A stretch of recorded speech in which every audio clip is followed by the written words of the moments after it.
The comma is the most useful punctuation mark and also the one that causes most anxiety. There are many uses for commas, but we'll try to keep it simple. You will learn about 4 comma uses.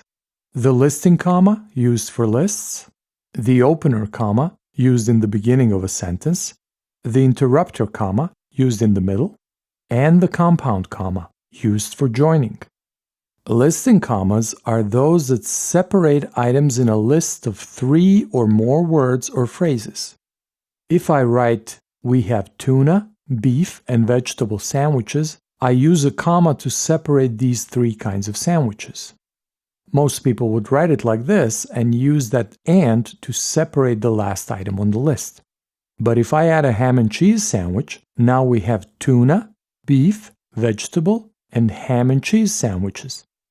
Because of that "and" in ham and cheese, it is no longer clear whether we have 4 or 5 choices.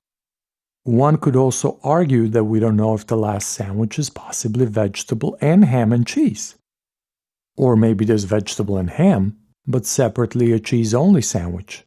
Or even beef, vegetable, and ham plus cheese. Very confusing. The only way to properly separate these 3 choices is to use a serial comma or an Oxford comma. Place it before the last item in the list, and then it doesn't matter what comes after. Keep in mind that unlike the other comma rules, this one is really just a guideline. Not everybody uses it.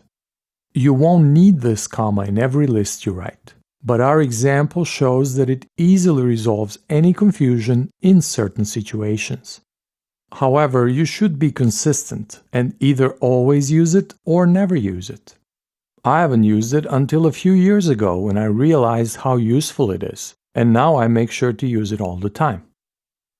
The opener comma is used to separate independent clauses from their introductory elements. An independent clause is a complete thought that makes sense on its own. "We should have a holiday party" is an independent clause.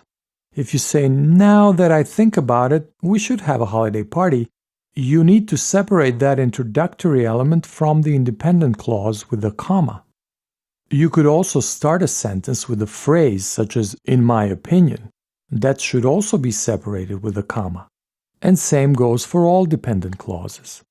These are incomplete thoughts that can't stand on their own. If you open with one, you must separate it with a comma. When we interrupt a sentence by inserting a word or a phrase, we have to use an interrupter comma. Your customer reviews are quite honestly not good enough. You could easily remove "quite honestly" and the meaning would not change. So this is typically information that is non-essential. These are so-called non-restrictive clauses. They can be omitted without changing the meaning of the sentence. Let me give you an important bonus grammar tip that fits into our interrupter comma use. This is a mistake that even most native speakers make. It is the correct use of "which" instead of "that." If you say, "All our products which are priced under $100 are sold out," that means that all of our products are priced under $100 and are all sold out. The non-restrictive clause in this sentence is separated by commas, and if you remove it, the meaning of this sentence would not change. All our products are sold out. But if you say, "All our products that are priced under $100 are sold out," it means that only those products that cost less than $100 are sold out. If you were to remove this middle part, the meaning of the sentence would change, because in this case, not all your products are sold out. So the tip is to use "which" for non-restrictive clauses, those that can be removed, and use "that" for the restrictive ones, those that are an integral part of the sentence.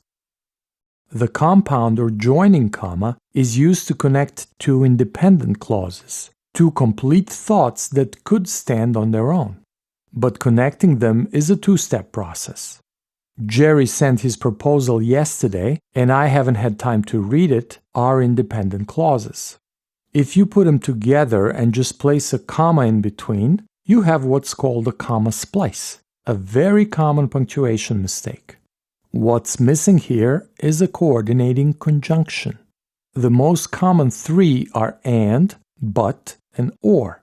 So now we can have Jerry sent his proposal yesterday, but I haven't had time to read it. The comma goes before the conjunction. There are actually 7 that you can use. And, but, or, not, yet, so, for. The easiest way to remember is the acronym FANBOYS. For, and, nor, but, or, yet, so. FANBOYS. Again, when 2 independent sentences are joined with only a comma, this is a comma splice. You can correct it in 3 ways.